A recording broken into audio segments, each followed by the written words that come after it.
সকালেই শুরু হচ্ছে খেলা। আর এই খেলা টিম 1 এর সাথে টিম 28 এর। যারা জিতবেন, হয়তো আপনারা জিতবেন কারণ 1 এর সাথে আর্জেন্টিনা টিম 1।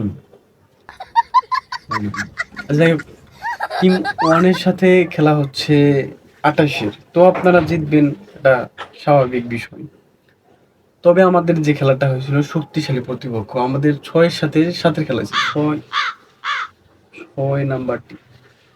সমস্যা নাই, 6 নাম্বার টিম, আমরা 6টা স্টার নেব, তো এই জন্য 6 নাম্বার টিম আর কি, কোনো সমস্যা নাই।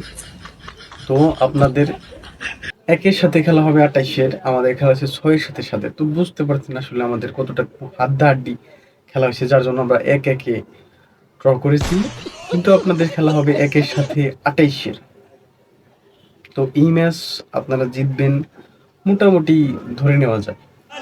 তো সেইখানে যদি আপনারা জিতে লাফালাফি করেন যে ব্রাজিল 1-1 ড্র করলো এবং আর্জেন্টিনা জিতে গেল, মানায় না। তো এটা আপনাদের আগেই সাবধান করে দিতেছি যে আপনাদের সাথে অনেক নিচের দলের খেলা হইতেছে, তো এত লাফালাফি করেন না, আশা করি জিতবেন।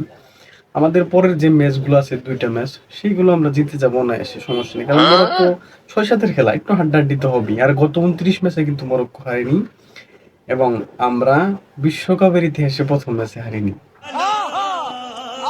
আগের বছরই কিন্তু আর্জেন্টিনা হারছে, এটা মনে রাখবেন। তবে এবার হারবে বলে মনে হচ্ছে না, কারণ শক্তিশালী প্রতিপক্ষ তো পায় নাই, হারবে না।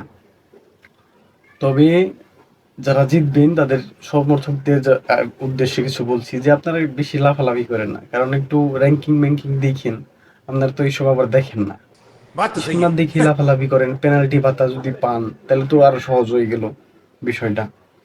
তো এইসব নিয়ে বেশি লাফালাফি করেন না। মানে আগে একটু সতর্ক করে দিলাম, যে আপনাদের মনে করে দিলাম র্যাঙ্কিংটা কোথায়, আর আপনাদের পেনাল্টি ভাতাটা আছে। তো আপনাদের বিষয়টা আশা করি সহজই হবে, বেশি কঠিন হবে না। আর আমাদের কিন্তু নেইমার নামে নেই, এটা কিন্তু আমরা বলতে চাই না, তারপরেও মনে করে দিলাম আর কি। কিন্তু পরের ম্যাচে খেলতেছে, সেই ম্যাচে যদি আমরা ড্র করি তখন আপনারা বললেন এই ম্যাচ নিয়ে কথা বললেন না, মানায় না।